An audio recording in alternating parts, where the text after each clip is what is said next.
अस्सलाम वालेकुम लो जी, तुसीं देख रहे हो पंजाबी चैनल। तुहाडे सारिਆਂ ਦਾ लाइक कमेंट ते चैनल ਨੂੰ सब्सक्राइब करन दा बहुत शुक्रिया। अगर अजे तक तुसीं सब्सक्राइब नहीं कीता तो काम जरा खिंच के रखो। लो जी, पंजाब दी वज़ीर इतलात उज़मा कांची और जेड़ी पोले जे मुँह वाली है, पोला या मुँह बना के एडे वड्डे झूठ बोल दिंदी अगली।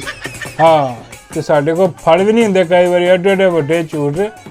उन्हें जनाब अज आइए निकल के ते उन्हें आके क्या कि जी भारत के खिलाफ ऑपरेशन जड़ा, हाँ जी, और पूरा ऑपरेशन मियाँ मोहम्मद नवाज शरीफ की जेरे निगरानी डिज़ाइन होया। हाय हाय हाय हाय, क्या बात है। असीं भी सोचते सी कि मियाँ साहब किधर गए ने, वो डिज़ाइन करन दे सी ऑपरेशन। हाँ, बाबा जी कहते ऑपरेशन पित्ते का ऑपरेशन तो नहीं सी किते जेड़ा डिज़ाइन करन दिया सी। हाँ, या कोई पत्थरी का ऑपरेशन सी किते। हाँ, या किते कोई होर चीज़ खराब हो गई पुर्जा, वह ऑपरेशन सी। मैं कह नहीं बाबा जी, वो कह रही है कि जिन्नी भी जंग जुंग हुई है, हाँ, यह सारी नवाज शरीफ के जेरे निगरानी हुई है। और मियाँ साहब जेडे ने वो जाके बैठे ने हैडकुआटर दे विच, और जाके उन्होंने सारे दसिया कि भी की करना। यदा ही मतलब होंदा ना कि डिज़ाइन मियाँ साहब ने किया कि भी त्यारा इतों एंज उतर के इधर जाएगा, इतने बम मारने ने, इतने सुट्टने ने, इतों आके एंज नीवे होकर निकल जाना। यह जी चीज़ां डिज़ाइन की। बाबे कहते नहीं, असल गल कोई होर है, वो दस नहीं रही।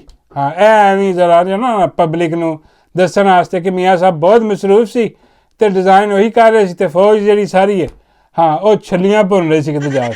हाँ, ये तो है सी पिछे एडा वड्डा माइंड, एडा वड्डा तबाहकुन माइंड जो मियाँ साहब का। हाँ, वो यह काम कर रहा सीगा। असल में कहानी कुछ होर हुई। मैं कहा बाबा जी की हुई। बाबा फरमांदे ने कि मियाँ साहब गए ने हैडकुआटर, हाँ जी, अपना जाहो जलालना ब्रीफ केस लैके पूरा लैपटॉप ये वो सारा कुछ, ते क्योंकि जंग शुरू होनी सी, ऑपरेशन करना सीगा भारत के खिलाफ। ऐसी छोटी गल थोड़ी सी। मियाँ साहब जाके पहुँचे ने तो मियाँ साहब ने पूछा हाँ जी की तैयारियां ने। उत्थे मियाँ साहब ने दस्या गया मियाँ साहब कौरमा तैयार है, हाँ, लैम्प बिरयानी बिल्कुल दम ते मियाँ साहब, हाँ जी, ते मच्छी की बिरयानी भी बनाई है, खद पाए कुलचे हलवा लस्सी का जग भी बन रहा मियाँ साहब। हाँ, मियाँ साहब ने सुनिया तो मियाँ साहब कहने लगे अटैक।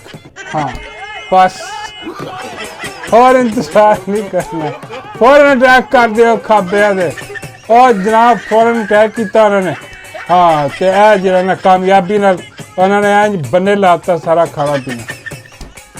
12 कुलचे मियाँ साहब कल ही खा गए। तो उसके बाद मियाँ साहब ने मारे बड़े बड़े पद भारत वाल मुँह करके। हाँ, वो फिर जो हशर होया उन्हों का,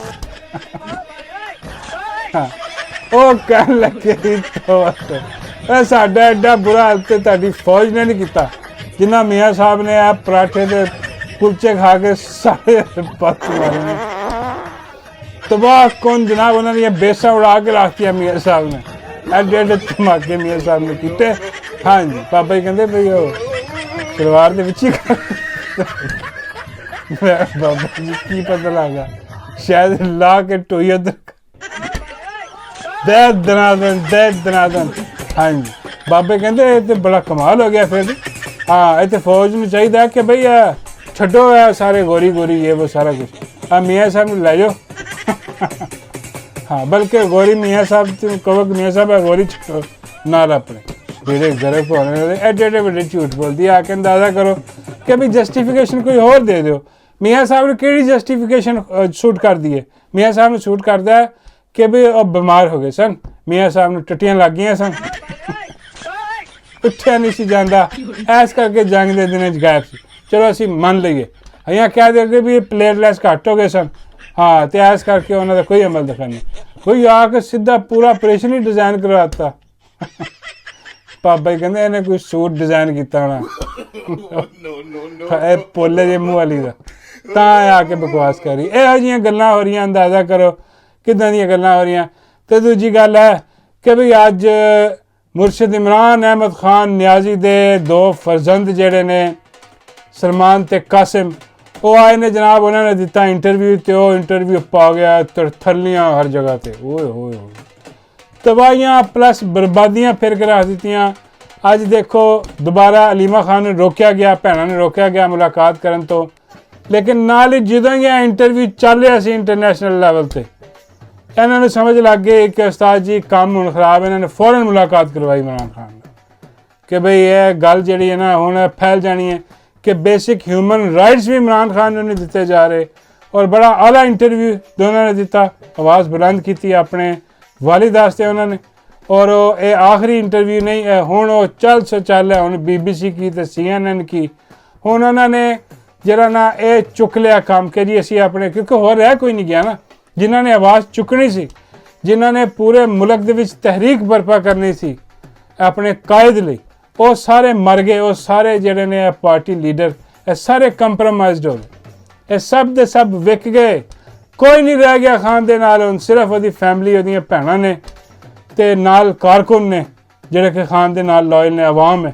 ਤੇ ਇੱਕ ਉਹਨਾਂ ਦੀ ਔਲਾਦ ਆ ਜਿਨ੍ਹਾਂ ਨੇ ਵੀ ਅਲਮ ਚੁੱਕ ਲਿਆ ਕਿ ਆਪਣੇ ਬਾਪ ਲਈ ਜਿਹੜਾ ਨਾ ਉਹ ਹੁਣ ਪੂਰੀ ਦੁਨੀਆ ਦੇ ਵਿੱਚ ਜਾ ਕੇ ਉਹ ਕੰਪੇਨ ਕਰਨਗੇ।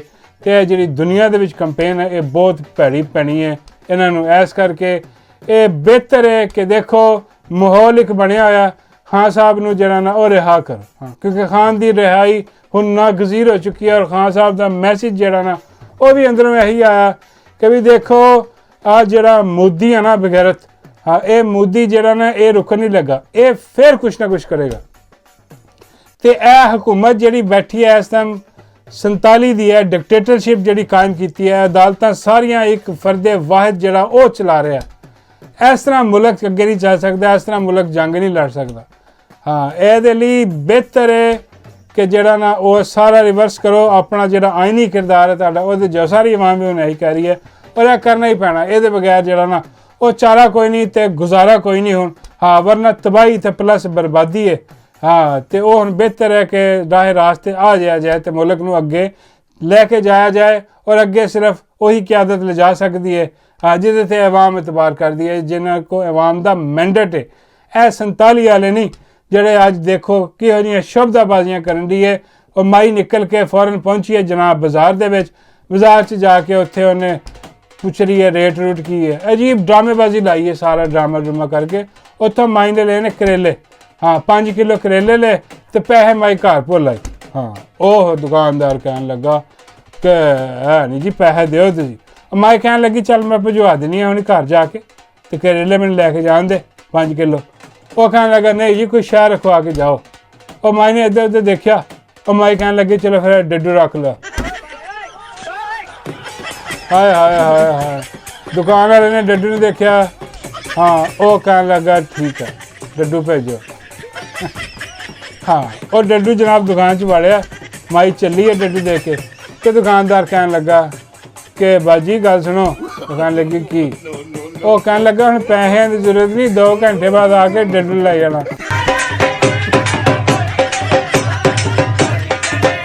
ਐਂਡ ਤੇ ਕਰੇਲੇ ਲੈਣੇ ਮਾਈ ਨੇ।